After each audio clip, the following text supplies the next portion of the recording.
नमस्कार, मी प्रियंका स्वरसाज किचनमध्ये तुम्हा सगळ्यांचं पुन्हा एकदा स्वागत करते। आज आपण टिफिनसाठी झटपट होणारी अशी गिलक्याची म्हणजे घोसाळ्याची सुकी भाजी करणार आहोत। अगदी चवीला छान ही भाजी लागते। इथे मी पाव किलो गिलकी घेतलेली आहेत। अगदी कोवळी गिलकी आपल्याला निवडून घ्यायची आहेत। त्यानंतर यांना मी स्वच्छ धुवून बारीक चिरून घेणार आहे। सुकी भाजी तुम्ही जितकी बारीक चिराल तितकी लवकर ती शिजते। तर अगदी छोटे छोटे तुकडे आपण याचे करून घेणार आहोत। गिलक्यात भरपूर पाणी असतं, त्याच्यामुळे त्याला शिजायला खूप कमी पाणी लागतं व पटकन झाकण ठेवल्यावर ही भाजी शिजते। तुम्ही पाहू शकता इथे मी अगदी बारीक बारीक चिरून घेतलेले आहे। यात मी भिजवलेली मुगाची डाळ घालणार आहे।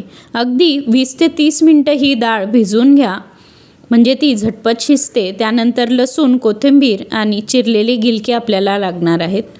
इथे एका कढईत मी 1 ते 2 चमचे रिफाइंड ऑइल टाकून घेतलेलं आहे। तेल तापल्यानंतर लगेचच आपण जिरं मोहरीचा तडका याच्यात करून घेणार आहोत। जिरं मोहरी छान तडतडल्यानंतर यात बारीक चिरून घेतलेला लसूण आपण टाकून घेणार आहोत। लसूण आपल्याला थोडासा ब्राऊन रंगावर परतवून इथे घ्यायचा आहे। लसूण थोडासा ब्राऊन झाला की त्यानंतर यात आपण 1 चमचा हळद व चवीनुसार तिखट आपण घालणार आहोत। मी इथे 2 चमचे लाल तिखट वापरणार आहे। त्यानंतर हे मिक्स करून यात बारीक चिरून घेतलेली घोसाळ्याची भाजी आपण घालून घेणार आहोत व हिला व्यवस्थित आपण मीडियम फ्लेमवर 1 ते 2 मिनटं असं परतवून घेणार आहोत, जेणेकरून तिखट आणि हळद व्यवस्थित मिक्स होईल। हे छान मिक्स झाल्यानंतर यात आता आपण चवीनुसार मीठ टाकून घेणार आहोत। मीठ टाकल्यामुळे भाजीला लगेचच पाणी सुटतं व वरून जास्त पाणी घालायची गरज पडत नाही व भाजी पटकन शिजते।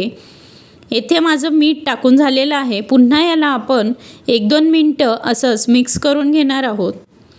यानंतर जी मुगाची डाळ आपण भिजवून ठेवलेली होती ती आपण यात घालणार आहोत।